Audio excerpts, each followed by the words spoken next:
Ini biasanya digunakan oleh ramai orang-orang yang telah pun berjaya.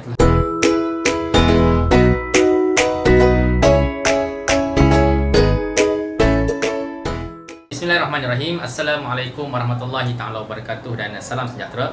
Hari ini saya ingin menunjukkan cara yang paling tepat, paling asas bagaimanakah untuk kita membuat perancangan membina matlamat ya.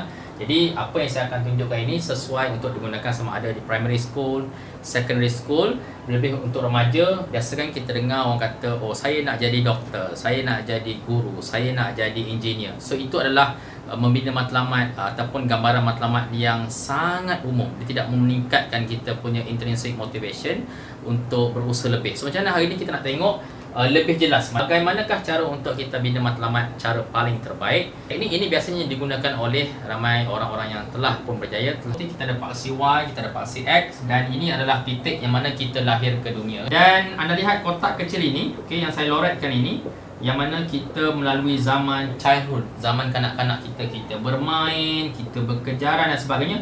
Tapi masa itu adalah lebih kurang 5 ke 6 tahun. Okay?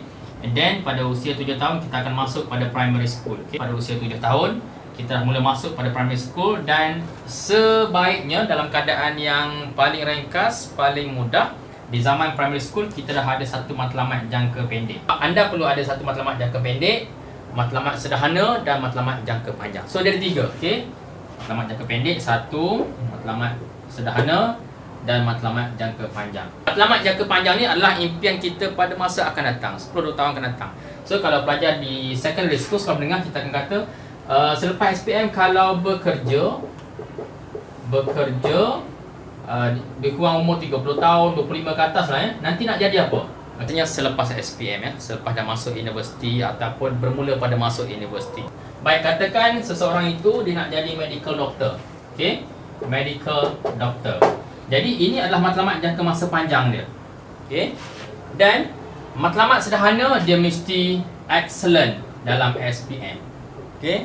Dalam peperiksaan sebelum SPM dan sebagainya, and then dia mesti masuk sama ada universiti, matrikulasi dan sebagainya. So barulah dia akan dapat untuk matlamat jangka panjang sebagai medical doctor, berkeluarga dan sebagainya. So dia akan buat matlamat sederhana. SPM mesti score. Aku mesti masuk universiti. Bidang apa? Bidang medik lah, sebab dia nak jadi medik dalam kes contoh ini. Dan matlamat jangka pendek, maknanya dia kena belajar di rumah, dia kena ulang kaji, dia kena banyak berdoa, dia kena banyak semayang dan sebagainya untuk memastikan. Yang pendek ni maknanya contohnya dia study dalam minggu ni dia target puasa ibad mana. Okey, dalam bulan ni nak puasa ibad mana. So dia kena buat satu-satu. Sebab apa? Sebab dia dah nampak long term punya dream mesti bergantung kepada matlamat jangka pendek. Sebab apa? The clock is ticking. Masa ni berdetik. The clock is ticking. Masa ni berdetik every second, every minute. Dan dia akan melalui 3 fasa matlamat pendek, matlamat sederhana dan matlamat jangka panjang. Baik, ketiga-tiga matlamat ini dia ada 3 key. Yang pertama adalah tujuan, haluan, habuan. Haluan adalah tempat yang dia nak pergi jangka masa panjang. Habuan yang dia akan dapat apabila dia bekerja, bila dia berkeluarga dan sebagainya. Okey, habuan. Dan tujuan inilah dikaitkan dengan ketika matlamat dia membina matlamat sederhana dan juga matlamat jangka pendek, maka dia membuat tujuan. Oh aku kena belajar, aku kena cemerlang. Kalau ada ujian, ada dugaan, ada cabaran, aku kena sabar. Sebab apa? Sebab aku ada matlamat jangka masa panjang. So kalau dia ada impian jangka panjang tetapi dia tak buat 2 jenis matlamat ini, maka dia kena tanya diri dia satu soalan. Okey? Satu soalan yang perlu ditanya, setiap individu tanya pada diri setiap hari, setiap minggu, setiap bulan, setiap tahun. Are you becoming the person you want to be? Adakah perjalanan hidup kita ini kita bergerak ke arah apa yang kita nak jadi ya? Are you becoming the person you want to be? Sebab apa? Sebab tadi the clock is ticking. Masa berjalan, usia kita meningkat, so matlamat kita bergerak seiring.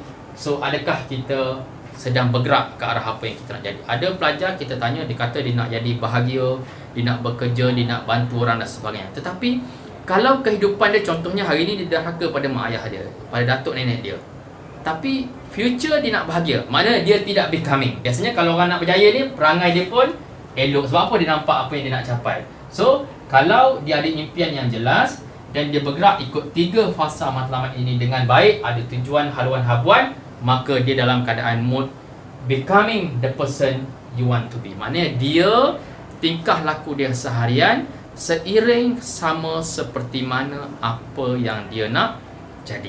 Okey, Jadi kepada remaja-remaja pelajar di luar sana, jika anda betul-betul ingin mencapai impian yang cukup cantik, cukup baik pada matlamat jangka masa panjang, cita-cita, kerjaya, berkeluarga, seronok, bahagia dan sebagainya, make sure kita letak matlamat jangka pendek. Kita buat apa yang perlu kita buat pada ketika ini. Belajar, bersukan, jaga kesihatan, hormat guru, hormat ibu bapa, semua termasuk dalam keadaan apa yang kita buat pada hari ini. Apa yang kita belajar pada hari ini, itu pendek. Satu hari, satu minggu, satu bulan. So make sure ini clear lah. Dan nampak terus matlamat sederhana. Oh, kenapa aku buat jangka pendek, belajar dan sebagainya? Sebab matlamat sederhana, aku nak masuk universiti. Sebab apa aku nak masuk universiti? Sebab matlamat jangka panjang aku nak jadi medical doctor.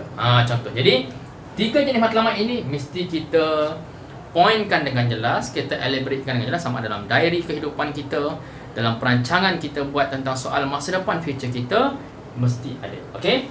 Dan sekali lagi saya nak tekankan di sini bahawa ingat, dalam kita menjalani kehidupan, masa bergerak, usia bertambah, the clock is ticking.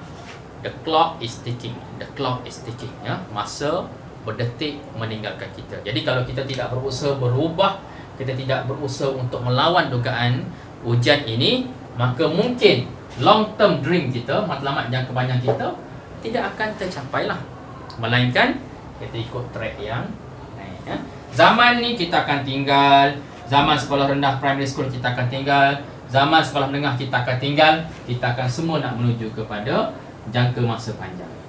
Okey, jadi bila kita buat graf ini, kita akan lebih jelas. Oh, ada dah yang dah bersifat past tense dah zaman kita ni. Ada dah impian masa lalu yang tak boleh nak balik dah. So sekarang kita akan menuju ke arah apa yang akan datang. Ya. Jadi gunakan sedikit tips ini untuk kita draft apakah yang kita akan jadi, dan selalu tanya, are you becoming the person you want to be?